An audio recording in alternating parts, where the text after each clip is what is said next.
Alors, Roger Badin nous commence par un état des lieux de la situation en ce qui concerne la fraude et la corruption. Qui constat au faire?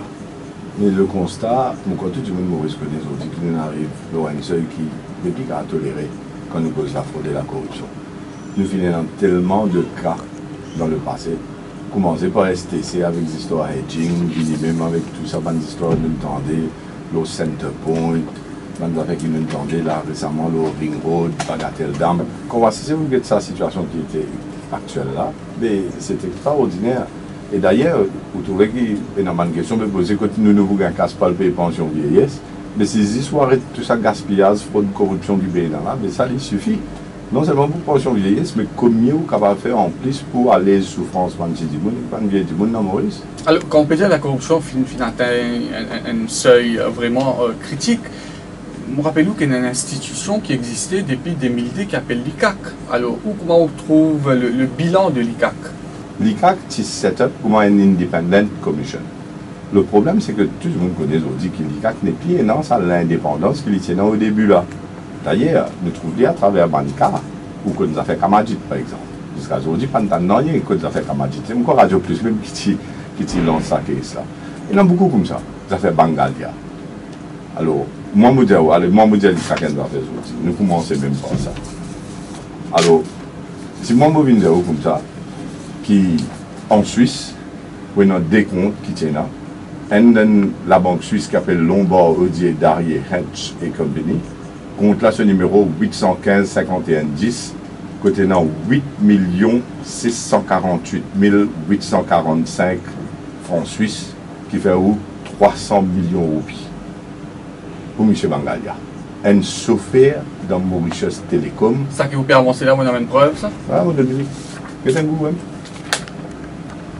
Oui, là, on peut soumettre un papier. Bon, je trouve Eman Bangalia, je trouve un signature en bas, je ne peux pas authentifier ce document-là. Vous pouvez donner un papier. Vous montrez vos preuves. Pas dit ça. Ça leur en a 300 millions in transfert d'évidence à la banque Lombard là. Il a l'autre la banque qui s'appelle Amas Bank. Et Amas Bank, l'autre appelle ça Hinduja Bank dans la Suisse. Mais quand M. Bangalia gagne 300 millions de roupies, tout le monde à Maurice connaît, tu peux travailler avec M. Siratan, après il a travaillé à Mauritius Telecom, et aujourd'hui il y a 300 millions. Alors, nous venons d'un point concret de ce programme, là, ça volet fraude et corruption là. ZP propose pour créer une Financial Crime Commission qui pour englobe Financial Intelligence Unit, l'ICAC et Enforcement Department de la Financial Services Commission. Absolument. Alors, explique-nous le rôle et le fonctionnement de sa éventuelle Financial Crime Commission. Le ministère là, il arrive là pour qu'il nous gagne une commission qui deal avec tous nos problèmes de crimes financiers. Alors c'est pourquoi the Financial Crime Commission qui deal avec tout problème de crime financier, un crime à col blanc. Ou peut cause de la fraude, ou peut cause de la corruption, ou peut cause de blanchiment d'argent, et ou peut cause d'un type de malversation, etc. qui est spécifique à nos sociétés, à Maurice. Et là, tout ça va dans l'organisation existante, là, comme la FIU, qui a un travail pour lui faire, en termes d'intelligence, pour le détecter comme la banque a voulu, c'est qu'il appelle un rapport, une transaction douteuse. La FIU capture toute cette information là, il fait sur un intelligence work, l'ICAC qui fait l'enquête sur le blanchiment d'argent et sur la corruption, la police centrale CID, il y a l'aspect de ce travail, la police là qui pour bien c'était forme d'enquêteur, justement pour comprendre un mécanisme, comment la fraude opérait, comment le côté psychologique de la fraude, pour qu'il soit même capable d'enquêter comment bizarre. Qu'est-ce que ça va enquêter soit d'autres choses, quand ça a été dans la police aussi, tu infinité ça. C'est un cas, l'autre tout ça, prendre de chez là, mettre là-bas, l'autre ça fait venir ou gain, l'autre cas c'est pas du bon mot, trafic cadavre, l'enquête peut faire, l'autre l'enquête une cachette dedans quoi. Mais nous avons sa Financial Crime Commission là qui est un apex body, qui est un oversight, le fonctionnement de tout ça dans l'institution qui les a là. SSI. Qui s'en a pour diriger sa Financial Crime Commission? Un étranger? Des setup, bien sûr, d'un contexte pour qu'il nous gagne l'expertise de Bandimoun qui les a fait ça. D'ailleurs, Maurice, on va quoi, ou Bandimoun qui a sa qualité commission là. Ou pour bizarre de l'aide étrangère. Moi, donne-nous l'exemple. Quand on est dans Maurice, bizarre de ce qui est bon des hauts à mener pour travailler là, faire bien. Comment on explique Bert Cunningham, on explique Delan Leclerc, on explique tout ça, les autres du monde qui t'a amené des vidéos pour faire mon travail là. Une époque, c'était dans Philippe, c'était dans beaucoup de monde. Mais ici, nous faisons le rôle de du monde. Et ça, nous pouvons faire ça, c'est sûr. Deuxième chose qui m'a vous dit, le côté FSI. FSI est un Enforcement Department. qui au fait nous disent pas peut fonctionner parce qu'il nous pas trop sur le résultat. Tout ça problème vous pouvez gagner avec les affaires LEN, DTA sur le côté offshore, etc. Enforcement dans le côté offshore, qui même mettant en péril des fois nous ban arrangement qui menant avec l'EN comme pays ami. Mais nous avons montré qu'il y a un enforcement ici sur le terrain à Maurice. Et ça l'aspect là, il rentre en sa Financial Crime Commission. De l'autre côté, stock market, Maurice ce stock market, il est régulé bien sûr par le FSI, etc. Mais il y a une fraude qui peut dérouler le stock market. Ça aussi rentre là-dedans. Alors, on a une umbrella organisation qui peut englobe tout bon aspect de crime financier. Et là, on a la structure qui est bizarre. Rajan Babli, comment vous accueillez l'éventuelle création de sa Financial Crime Commission, comment Roger Badin finit expliquer? Bon, comment il peut expliquer là, il paraît très intéressant et il paraît très professionnel. Je ne pas pour dire qu'il par rapport à Serious Fraud Office, ça n'a pas petit bon ou bien les plus mauvais. Vous pensez que ce qui nous proposait plus tard, ce qui nous proposait plus tard, c'est que quand n'importe qui qui prend le gouvernement, il y a une volonté politique pour faire l'institution là marcher et donner autres pouvoir qu'ils ont besoin. Ceci dit, c'est vrai aussi que les cas actuellement, il est capable d'enquêter la corruption uniquement et blanchiment d'argent, mais pas le cas de fraude. Donc, il est nécessaire dans le contexte mauricien, mais d'une institution qui est capable d'enquêter ce type de défense là. Il ne faut pas oublier, quand nous cause aux bribes électoraux qui existaient dans représentatifs de ça, les cas aussi pas capable d'enquêter là. Donc, les petits boubons, et comme on nous connaît, Electoral Supervisory Commission pénal les pouvoirs qui visent pour capable d'enquêter. Donc, il y a une flux totale dans cet aspect-là. Donc, il tient pour autant que ce soit l'un ou l'autre groupe qui prend le pouvoir, ils adressent tout ça issu là. Je propose pour amende la Prevention of Corruption Act pour élargir la définition du terme related party. Alors, est-ce qu'il me paraît un peu plus de précision par rapport à ça?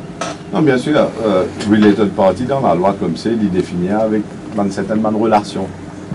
Par exemple, il y a une lignal ascendance, etc. Ça veut dire ou maman, ou papa, ou soit aux enfants, ou bien ses frères. Mais il y a une lacune. Alors, nous, ce qu'il nous fait, bien sûr, nous pouvons extendre ça, nous pouvons élargir ça pour inclure tous mes amis proches. Oui. Nous pouvons inclure tous mes prête-noms. Parce que quand vous faites une enquête, vous ne pouvez pas le trouver qui dit monde. Il peut causer des conflits d'intérêts là. Oui, pas des conflits d'intérêts partout dans la loi. Là, quand ils touchent à sa mode relative là. En fait, c'est pas même related party, c'est plutôt relative dans la loi. Qui aussi, enfin, carrément related party. Mais après, pas ça, les autres relations. Par exemple, du monde qui a une maîtresse qui a beaucoup casse ce business florissant terrible. Mais casse du monde là, il est capable de du monde dans la fonction publique ou bien un politicien. Quand Astéo trouvé que tout casse dans compte, ça, deuxième madame, troisième, quatrième, cinquième madame là. Mais comment on va prouver dans la loi qui c'est madame la maîtresse interne? Comment on va prouver ça? Vous appelez madame, ou bien sûr, quand du monde peut faire sur l'enquête, comment bizarre, il vous connaît, il faut faire un relationship mapping quand vous faites l'enquête. Et là, vous trouvez qu'il y a une relation qui est dans le bande du monde. D'ailleurs, il y a une définition de politically exposed persons dans la Financial Intelligence Anti-Money Laundering Act. Et ban politically exposed person, c'est pas juste pas du monde qui dans sa bonne position, mais pas du monde qui rédige aux autres. Mais quand vous faites l'enquête là, vous trouvez, d'autres là, sur compte bancaire, une grosse, un montant faramineux d'un petit étang. Mais vous faites appel, vous posez une question, quand il y a un casse, il est là, vous pouvez trouver que le casse là sorti, non? Mais la définition légale peut être élargie. Mais pas juste ça, hein. Nous pouvons aussi faire beaucoup plus que ça. Declarations of Assets Act. Qui pourrait inclure un prête-nom? Ça aussi. Ouais. Bizarre inclure un prête-nom. Parce que ce système qui est là est trop facile, ça. Tout le monde connaît comment faire ça. Nous avons une caisse qui est mauvaise, vous vous rappelez, dans le passé. Quand il y a du monde qui peut mettre casse là, nos ordiniers, nos servants, tout, vous rappelez là. Mais ça n'y a pas de prête-nom. Et finalement. Qui vous a déclaré dans cette. Il concerne qui catégorie de. Non, mais tout le monde qui donne position, politicien, c'est sûr, tout le monde député, ministre, etc. Mais pour bizarre, il y a aussi des senior public officials qui occupent une position bien importante et ils ont une position pour être sujet à la tentation quand ils viennent de l'autre côté. Est-ce qu'il y a un membre du judiciaire concerné? Et dans le programme, non, rien pour faire un membre du judiciaire, mais vous pouvez soulever la question là, c'est peut-être quelque chose à voir, mais ce n'est pas dans le programme. Le programme, c'est surtout pour ce qui me disait, du monde qui dans and senior public officials. Mais par contre, dans la définition de PEP, Politically Exposed Persons, il inclut sous la loi anti-blanchiment les membres du judiciaire aussi. Madame Mabli, c'est un nouveau Declaration of Assets Act qui l'annonce le PP proposé, qui ou l'opinion là? C'est très important, encore plusieurs fois, moi, de ça, le radio, qui non seulement ban politiciens, ban officiers publics, et même aussi, moi, je parle dans sa direction, qui faisait inclure un membre du judiciaire là-dedans. Ouais. Et il fallait ça une déclaration des avoirs. Là, l'Iran public. Comment il était actuellement là? Maintenant, remettre ça à l'ICAC et une personne ne connaît quelle est la situation. Même si demain vous dire que tel politicien a une quantité à avoir subitement, vous ne pouvez pas capable de prouver parce que faut, à moins qu'il soit l'institution qui peut garder ces données là, il vient de l'avant, il dit qu'il voilà, au départ il appartient à ça et maintenant il a ça. Donc c'est par rapport à tout ça, il y a une information comme ça, vous allez rendre public. C'est dans nos programmes hein, pour rendre ça public parce que c'est très important là. Qui fait situation même comment il était aujourd'hui. Nous avons compris que dans la loi LICAC, c'est dans au fait tout le politicien, député, ministre, etc. Ils ont fait une déclaration en Cour suprême pour avoir d'affidavit, après ça le déposer à l'ICAC. Mais après, il y a un problème au niveau, si pas ça, bizarre, à devant le Parlement ou pas, table, ou l'Assemblée. Et là, il y a un issue qui est levé en termes d'une clause de confidentialité, ce qui explique sur le pouvoir, c'est qu'il y a sous la loi là, et qu'il y a sur clause de confidentialité ici, est-ce qu'il y a une clash. Et si ça cause ça, ou les quoi, on a jusqu'à aujourd'hui, pas de rendre public, pas de table devant l'Assemblée, aucune déclaration d'abord de tout le ministre député. Mais nous ne sommes pas d'accord du tout à ça, et nous disons que le système là est transparent. Et tout le monde passe ce Parlement. Le public en général, les gens connaissent quand il y a un monde, ils mettent dans le Parlement. Ça dit là joue qu'il est rentré, qu'il y tient, et ça joue quand du monde là il quitte ce mandat quand il est fini, combien de casques qu'il a gagné en plus. Et ça peut faire à travers le Freedom of Information Act. Attendez, nous explique ça, nous vous comprendre. Ce qui est arrivé, c'est qu'il est très simple. Vous êtes capable de déterminer par quelle quantité ça dit là ce ban du bien est augmenté, qui se balance dans la banque, sur le taux, la case, leurs en déo, leurs en dans le pays, tout. Maintenant tout, les là, on va le trouver. Mais effectivement, est-ce que ça dit que travaille pour les peuples, ou un travail pour se propose? Et Freedom of Information Act, bien sûr, nous devons qu'un Freedom of Information Act qui est très important parce qu'il dit que le public a accès à l'information. Sur le plan personnel, vous connaissez, ou Nawaz, dans la guerre, jusqu'à Privy Council avec Jeffrey Robertson, dans le cadre d'Andorika pour la liberté d'expression. C'est très important pour un pays dans la transparence. Rochibadin, je annonce une commission d'enquête l'attribution des pas géométriques et des théâtres de l'État durant les derniers 10 ans. Absolument. Mais permettez-moi de faire remarquer que je peux causer sur les derniers 10 ans. Qui fait ce cible sa période que tu travailles sur le pouvoir? Qui fait ce pas à plier avant l'époque MSM au pouvoir? Est-ce que ce n'est pas une vendetta politique? Non, mais MSM, c'est un gouvernement. Pendant un an et demi, là, dans 10 ans, là, vous pouvez gagner.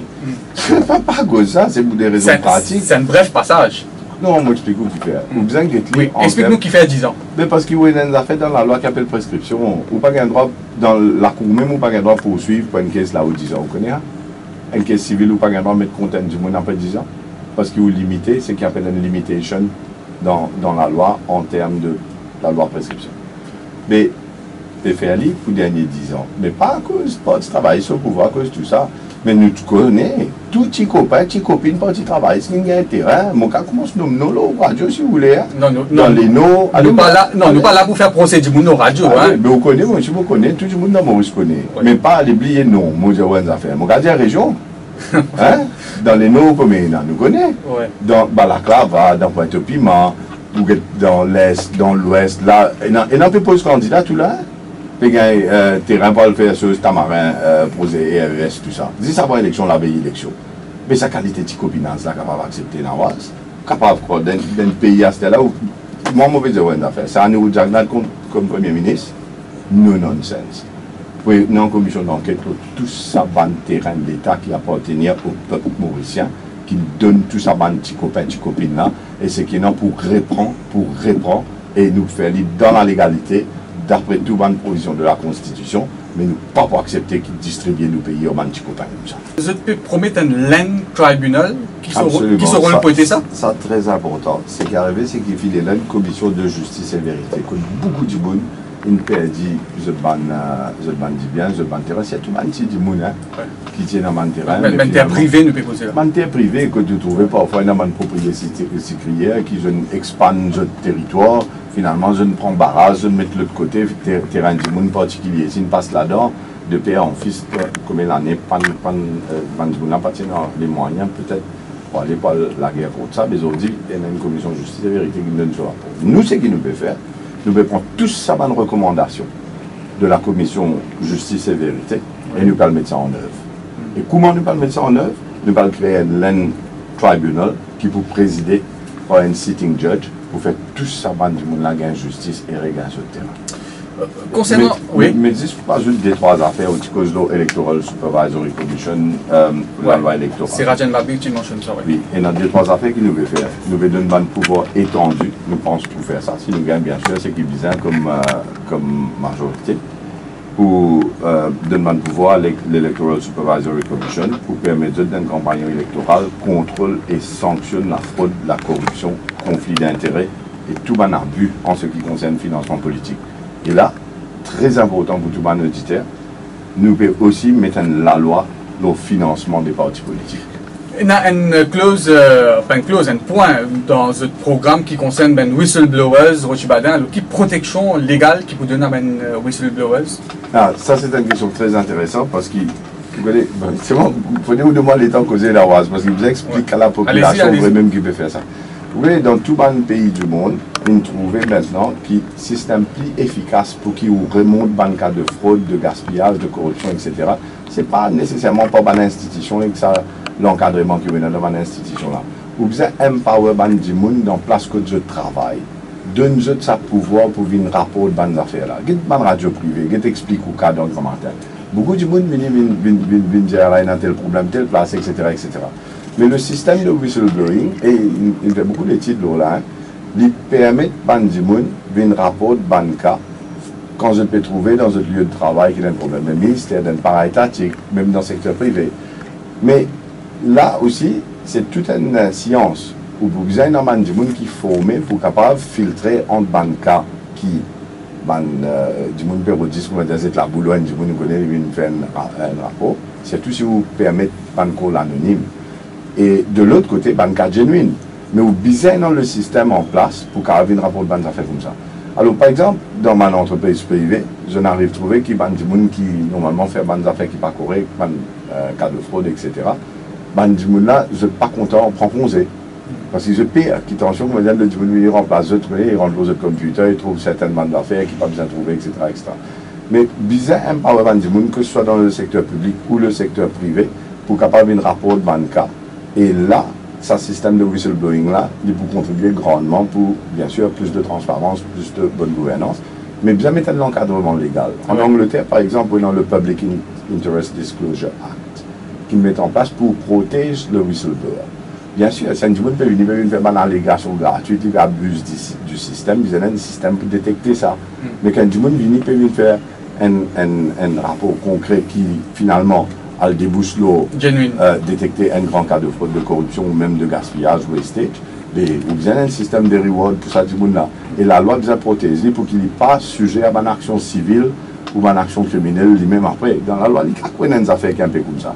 Quand il y a comme ça qui, quand il vient faire une complainte à la commission, in good faith, en bonne foi, et ça dit là, il n'y a pas aucun civil ou criminal liability, c'est protection of witnesses, avec une section 49, protection of informers aussi.